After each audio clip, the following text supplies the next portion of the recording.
Hello, hello mga kalaming, masiramon. Kumusta na kayo mga kalaming? Kamay-gos ko. Ayan, ngayon papakita ko sa inyo yung gagawin natin.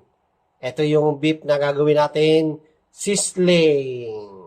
Sizzling beef with yogurt and cheese. Ayan, may yogurt tayong plain yogurt. Tapos meron tayong cheese. Ayan, yan ilalagay natin mamaya sa sizzling. Pag naluto na yung beef, kasi pakukulang pa natin yan.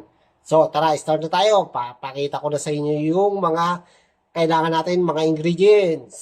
Yan, ito yung mayroon tayong red wine, oyster, or hoisin sauce, pwede rin doon. Then, ito yung herbs natin. Meron tayong cinnamon stick, star anise, and laurel, bay leaf. Meron din tayong salt and pepper. Then, ito yung cheese, tsaka yung yogurt. Ito din yung beef na ito yung part ng pigi. Ayan. Tapos, gagamitan natin ng pineapple para pampalasa sa ating pampalambot. Kakukuluan natin yan. Then, 1 cup na water. Tara, simulan na natin. Pakukuluan na natin yan. Lagay lang natin yung beef. Pakukuluan natin to. Then, water.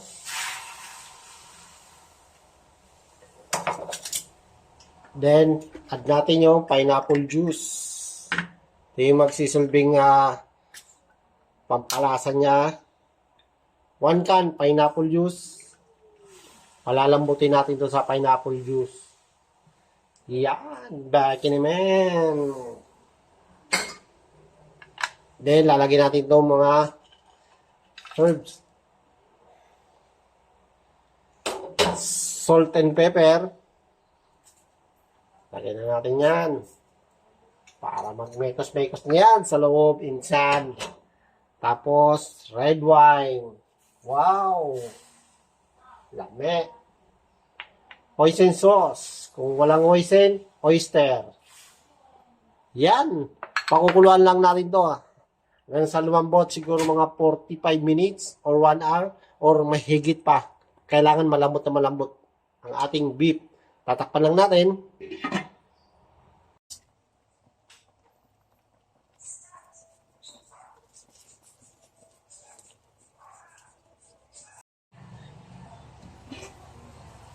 Ayan. Almost ano na siya. Reduce na lahat ng ating nalagay na mga juice. Ayan. Kunti na lang. Ayan o. Wow. Lamig na to. Ayan, lalagay na to natin sa sizzling plate. Init na rin tayong sizzling plate. Ayan. Lagay lang natin.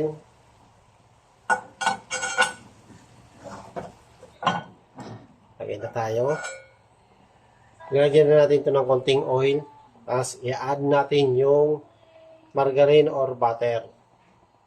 Butter or margarine. Ayan.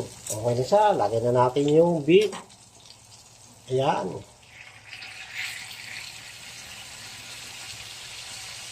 Yan. Tapos, lalagay natin dyan yung yogurt. Plain yogurt. Yan, lalagyan na natin ng yogurt.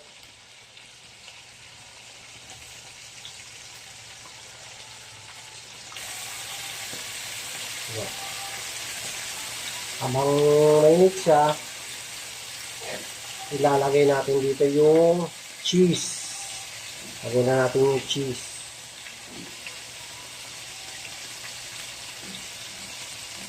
Yan, 2 slice cheese. Yan. Wow. Sarap.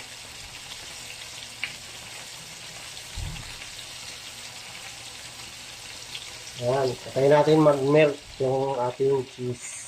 Yan o. Wow.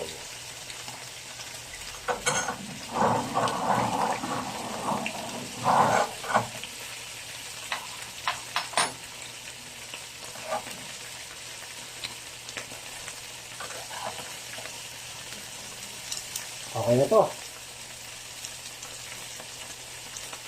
Ayan na, mga kalami, Masiramon. Wow!